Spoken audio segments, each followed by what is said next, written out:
आहा के नगर में बाबा गंगा नहायब।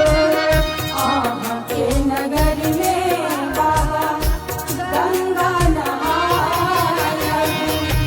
जय